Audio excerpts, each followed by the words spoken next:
racket angle, which tilting your wrist more open. Good point. Good point. Excellent point. Third point I'm going to make. First two points. In order to increase your limitations, how many of you went to the panel discussion? Okay, good. In the panel discussion, I was talking about limitations. I don't believe that there's anything out here that's right or wrong. I don't think there's anything out here that you can do that's good or bad. Interesting statement. I do believe there are limitations on every technique and every stroke that you hit. So our job is to understand those limitations and know how to cope with them and expand that person's repertoire of shots. That's what we're doing here. If Bruce stays with a continental grip and a one-step mode to the ball, he cannot make these volleys, certainly with any degree of consistency. No way I can dive out there and volley a ball back cross court on the angle. That's right. There's no chance. That's right. And it fascinates me because from McEnroe through Edberg, through Sampras, you see them dive out and make angle volleys. Their rackets are not in continental grips, and no one picks it up. Right. No one's mentioning it. And they're not physical, phenomenal human beings. They're just making the adaptations to execute a particular shot from a particular part of the court. They have evolved into that without any coaching whatsoever, as so many of the top players do. But I think the important thing is if we realize that the very top of the line players are evolving into that, why don't we introduce that as genius coaches at a lower level? Hey? No reason not to do it. Be Darwin himself. Okay, so here we go again, the third habit pattern. We've talked about the accelerated step through the path of the ball, one extra step. We've talked about the grip change as is necessary. I can tell Bruce he needs to change his grip. I can't tell him how much. He has to work through that, depending on the angle he's looking for. Third action is what this gentleman said over here just a minute ago, using the wrist. Use the wrist. I call it bumping the ball. I'm going to bump that ball with the wrist here. I'm going to bump the ball with the wrist here. So now, Bruce, on full extension, understand something. On full extension, when you're reaching for a ball, the shoulder joint locks. The shoulder joint can't go up well and it can't go side to side well. So what do we need to do? Just not reach it? Use the wrist. That's where the wrist takes over. For years and years and years, people have taught, don't use the wrist. Stop when you volley. Keep the continental grip. Wow. And then go to the net? No wonder they're not going to the net. They can't do it with those habits. Okay, so watch Bruce. Pick your habit pattern this time. Watch his feet with the extra step. Watch the change of grip. And watch the wrist action. Look at the wrist snap. Look at that. Coming through. Yes. Yes. Oh, he took his eye off of it. Watch the ball. Watch the ball. Here we go. Try it again. Extra step. Good. Good. Okay, now, what Bruce just did there, Ricardo pulled him beyond his limitation, even with an accelerated step, even with a change of grip, and even with the use of the wrist. How do I know that? Because Bruce reached the ball, but he missed the shot. I have my students memorize and repeat over and over and over again two statements. Those statements are, if I can reach the ball, I can make the shot. The corollary to that in the secondary statement is, if I can make the shot, I can win the point. And that's so critically important to intermediate level players because basically they're going to have to reach wider and wider and wider balls and get to the ball and make the shot and win the point from that position.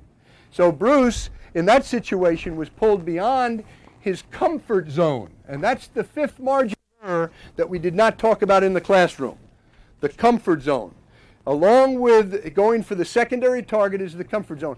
And what that basically means, let me feed a couple more, okay, Ricardo, just for a second. Thank you. That means that Bruce is going to find his limit on his shot. If he can no longer come back cross-court, if he changes his grip, he accelerates through it, and he uses his wrist, and he makes it, then he's fine. That's within his comfort zone. If I pull him a little wider, he's still fine, okay? If I pull him a little bit wider, he reached the ball and he missed the shot. But where did the ball go when he missed it? Into the net down the line. Into the net down the line. Now, if I don't leave you with anything else from this seminar, I want to leave you this gift. And it is a gift worth who knows how much. It is called the comfort zone. My name for it, I didn't patent it, I didn't trademark it or anything. Comfort zone. And what it means is that Bruce, is biomechanically getting beyond his balance and his comfort point to hit a shot to a certain spot. And it happens with everybody. Nobody is exempt from this limitation. We all have You've got to it. remember, you've got to explain this so even I can understand it. Okay. Your comfort zone is simply the easiest way to make any given shot. Right. Any one shot from any position on the court, there is an easiest way to make it. I don't know what that biochemical, whatever you said, means, but Okay, here we go. I got to understand it. Let's Now, remember that. in other words, I'll give it to you in actually three different doses. And it is critically important because now we're talking about shot selection. Remember we talked about inside the margins of error were watch the ball, emphasize the follow through, height over the net, primary target, and target inside the lines. Now the fifth one is comfort zone. Stay with your comfort zone, okay? Now the comfort zone means just what Bruce said. It's the easiest shot to hit based on the position you are in relation to the ball. So when Bruce reaches for that wide ball there, he was trying to go cross court as hard as he could, did everything mechanically he could to do it, and yet he missed it, and he missed it down the line. That's saying something to him. And what it's saying is he should have gone down the line because he had reached his point of return on his comfort zone. So Bruce has to spend a lifetime expanding his comfort zone and understanding it and playing within it. And that's what we're looking for here. Ricardo, go ahead and feed Bruce one or two shots again if you would. Just feed him wide to the forehand. I think it's a little bit easier to see. Okay? Right there. Okay? So Bruce, when he does this drill, has an option. His game plan is to go cross court because that's the tougher shot, and he's working on changing the grip, accelerating through the ball, and also using the wrist. But he has the option to go down the line. And what he has to do is use that option, utilize it when it's necessary to do it. And he knows what his limitation is on that, so he'll do it. Here he comes. Cross court easily. Good. Back into position. Cross court easy. Oh, Ricardo's being too nice to him. Ricardo, you got to be nasty. I mean, this guy's fast. There it is. There. Try it again. Try it again. Follow through, Bruce. Wrist firm. There. There he goes all the way through it. And he also did one other thing. He accelerated through it. He didn't stop that time. Didn't stop that time. Now, one of the great tactics out here that you can do is, number one, use that comfort zone. If I pull Bruce wide to full extension, whether it's forehand or backhand, he's going to use his comfort zone on this shot. He's going to show me. There it is to the backhand. He's going. He can use a continental grip there. He doesn't have to move. Watch. He'll stand, uses continental grip, hits the angle. Okay, I hit it a little bit wider. Uses continental grip, takes one step. A little bit wider. Uses the continental grip, takes the extra step again. Okay, again. Yeah, there he had to change the grip and he had to move all the way through it. Impossible feed if he doesn't have the flexibility on that mobility. It's like driving a sports car, a Maserati. It's got 5 or 6 forward gears, and he has to know which one to shift into based on the position he's into. Now, when he does that, he does one of the most interesting things. Ricardo, I'm going to do this with you because Bruce has already seen this. If you would, over there, please. So the comfort zone, to me, is one of the great tactical gems at a higher level. Because remember, what it's doing is it's maintaining your comfort, your consistency when you're under duress. And that's important. What we usually do, one of the reasons we miss the shot is because we don't know what the comfort zone is, or we try to violate it because we're playing the other person. I don't play the other person. I play me, the ball, and my limits. That's all. Now, watch what I'm going to do with Ricardo right now, if you would. Ricardo, put your racket up here. No, on the ground. On the ground. Okay, move back one step.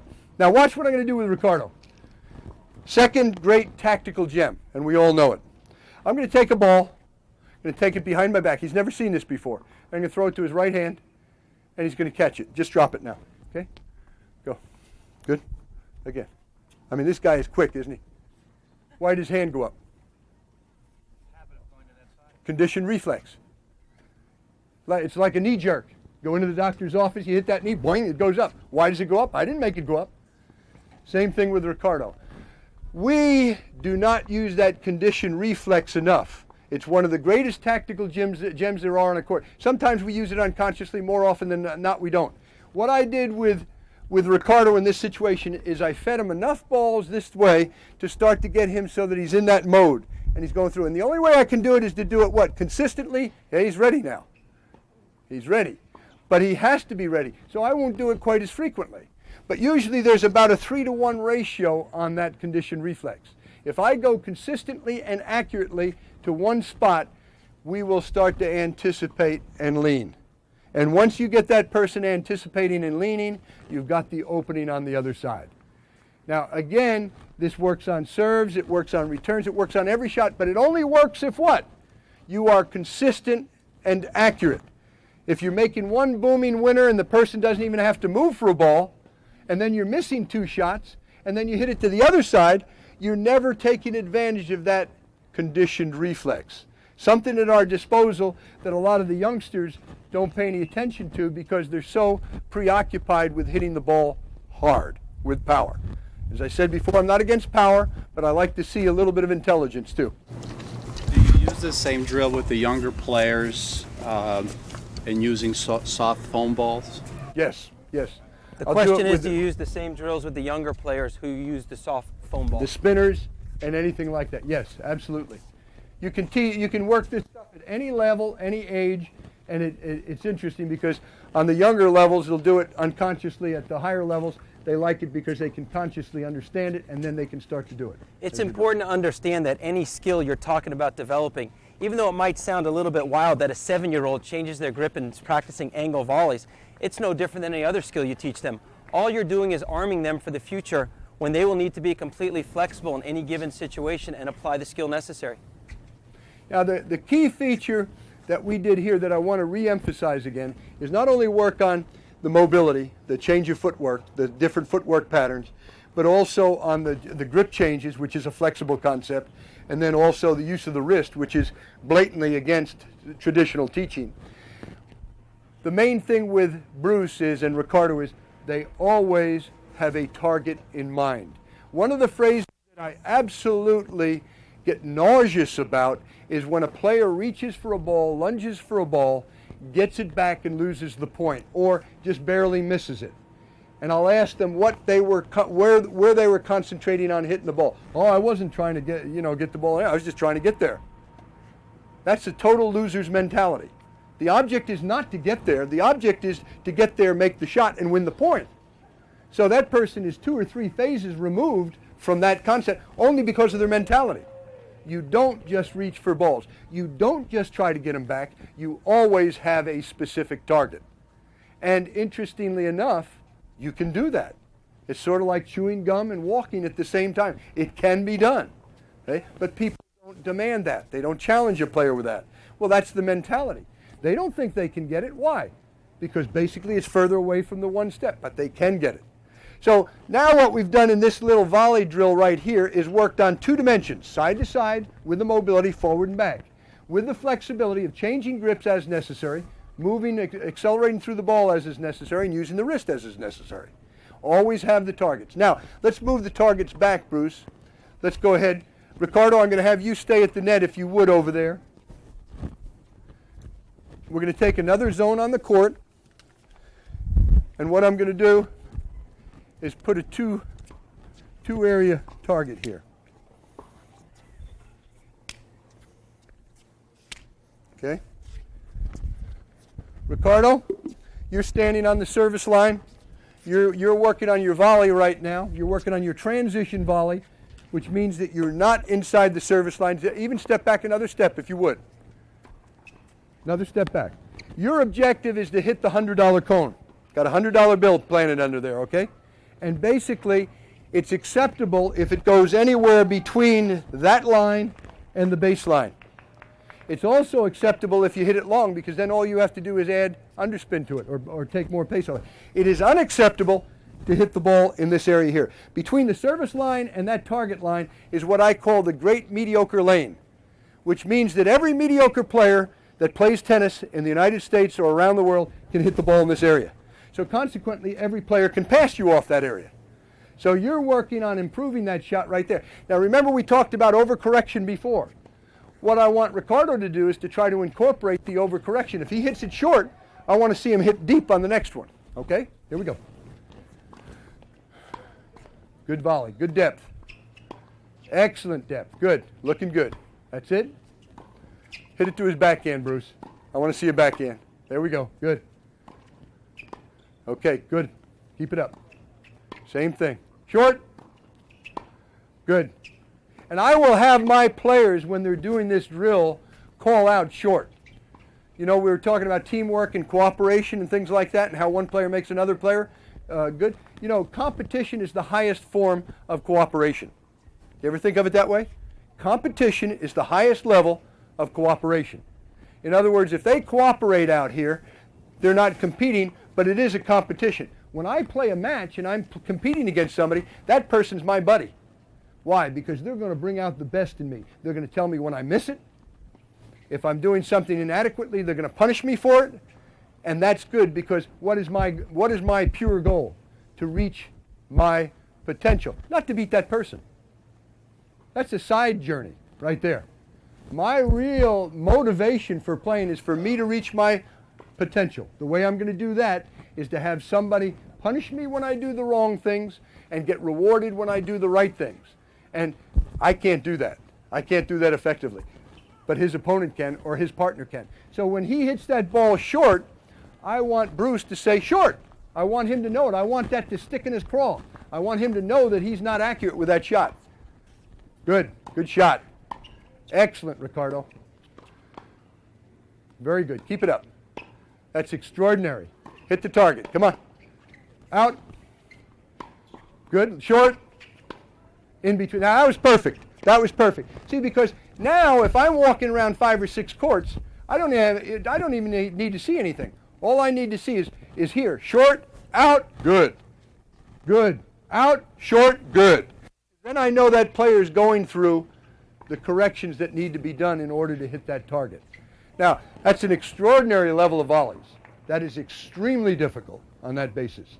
And what I want you to see is we'll add another dimension to that now. Now what I'll do, since Ricardo's doing so well, is Ricardo, you start a yard behind the service line there. You hit your first volley from that position. On the second volley, close. Still going for the depth. And once you close, Bruce will go with the appropriate shot, which is the lob. So now I'm trying to get Bruce so he's sensitive to where that person is. If he's back further, he'll hit a ground stroke and try to keep it low to the shoe tops. Why? Because he can, and it's a good shot. Lob wouldn't be quite as good because he's back far enough to cover the lob. But as he closes in, Bruce will automatically shift tactically to the lob. So now we're doing it as a transition volley, closing in volley, and then the lob. And Bruce is defending against all three. There we go. Good volley, closing in. Excellent. Going back high, deep, easy on the overhead. Attaboy, start off easy, very nice. Back in again, here it comes. A little bit deep, close. That's it. Almost got the target that time. Bruce, that's being nasty. Good get, good get. Nice, Ricardo. That's exactly what I want. Keep coming. I like it. Okay, now, I also incorporate one other shot here. So we're actually working on tactically sound responses to shots that are hit and a sensitivity as to what this person's doing. We're not just hitting a ball back and forth. On top of that, we're also going through the corrections. We can all of a sudden do a point play situation like this. So what Ricardo is going to work on now is when he closes in, and I'm going to actually put a line here, Ricardo. Bruce, let me have one of those pieces of cheese. No, I got one. I got one. Okay. I'm going to use this as the midpoint area for Ricardo. This is midway between the service line and the net. When Ricardo passes that line, if the ball is below the level of the net, he can no longer hit an offensive shot. Even if he gets it deep, it's not going to be a forcing shot. So he's had the offense taken away from him. How can he regain the offense? Drop it. So now he will incorporate a drop volley as he crosses that yellow line and the ball is below the level of the net. Bruce, on the same time, will start to anticipate for that shot when he comes in. Okay, here we go. Deep on that one, good. A little bit short. High, play it deep, that's it. Up high, pulling him back again, good. Excellent. Short, good. A little bit high, again, come on, smooth, pull him back again. Good, good, Ricardo. Back in again. Excellent. There it is, there's his drop. Okay. Now, do you know why Ricardo's drop shot was not effective? Straight. Pardon? Straight, and not an angle. Straight, but he could have made it straight. It should have been an angle because his comfort zone dictates that he should have hit an angle, and it was tough to drop that ball there. But the ball carried too deep, didn't it? No, even if Bruce doesn't anticipate, I'll hit that ball. Bruce won't get it. I guarantee you. This is true, unfortunately. Right? This is true. Yeah. Okay. You're not going to rub What? it in. Dino. Pardon? Not enough You've been spin. working hard, haven't you? Not enough spin. Not enough backspin on it. The ball was too low. He hit a soft, low volley. He didn't hit a drop volley. You know what a drop volley is? A drop volley is a miniature defensive lob. Drop volley is a miniature defensive lob. And it can only be hit effectively under certain circumstances, certain ways. I can hit that one, Bruce. Here we go. Moving through. Okay, sorry. Wait. Okay, go. Almost. I've got my forehand grip. I'm changing my grip again. If I want to hit a drop volley in this situation off this shot, and I'm closing in on that shot, that's too deep, see? Again, same thing. Watch my racket face again. Moving in. Oh, it's a little bit lower, Bruce. I won't do it off a high ball. Okay, good. There it is. There's your backspin. I've got a forehand grip, and I move through the ball. The same thing applies to the drop volley that we just worked through a little bit before. I accelerate through the ball. I do not wait for the ball to come to me. I change my grip, and I use my wrist under the ball. If I want to go for an angle, which is the easier shot for me to hit, if Bruce hits that short ball and the ball's low and out in front, change my grip. Oh, you devil. Go again. I'll go for the angle like this. Over here, Bruce. Good. Come on. You know I'm that fast. There it is. Going with the angle. Forehand grip again. And a lot of times people are wondering how kids are going to learn that. You do ups with your kids? We do ups? Hey, okay, kids, ups now in Eastern backhand grip, and let's cut it. Ups in the forehand grip, let's cut the other side. You know, it's just a variation of the same drills we do. There's your drop volley, there's your angle. From 5 years old up. Turn the grip, kids, let's cut it. One question I have is that's awesome, because I know I do that on my own naturally, but if you got a kid, it's a hard enough thing to get them to go to a continental, then you tell them to go back to a forehand, they're not going to want to go back to a continental. Depends on the ball. Do you ever ask them what they want to do? I don't. Well, that's a good point. I don't. Probably don't either. I don't. Yeah. No, this is the right thing. This is the best thing. This is why. Well, it's a hard shot to hit off the continental. Oh. So we're dumbing down to them again. See how we fall into that pitfall? This is what I'm saying. It's the right shot. It's the right thing to do. If I were a parent and I'm telling my kids to do the right thing, they do the right thing. That's all there is to it. And I don't want any conversation on it. I really don't. And I'll explain it to them, but then the enforcement comes in. And the enforcement that they get out here is they're going to lose the point every time they play deep. See, they have no option. They play the ball deep. They have no pace on it. And this person can sit here and hit any shot they want. That shot, they turn a potential weak return into a winner. That's a huge improvement. Now, what you're saying, Ed, though, is absolutely true. Is this stuff easy? No. I'm not giving you anything that's easy. But that's no reason for people not to do it. Is it difficult? Yes, somewhat, but only because everybody doesn't do it.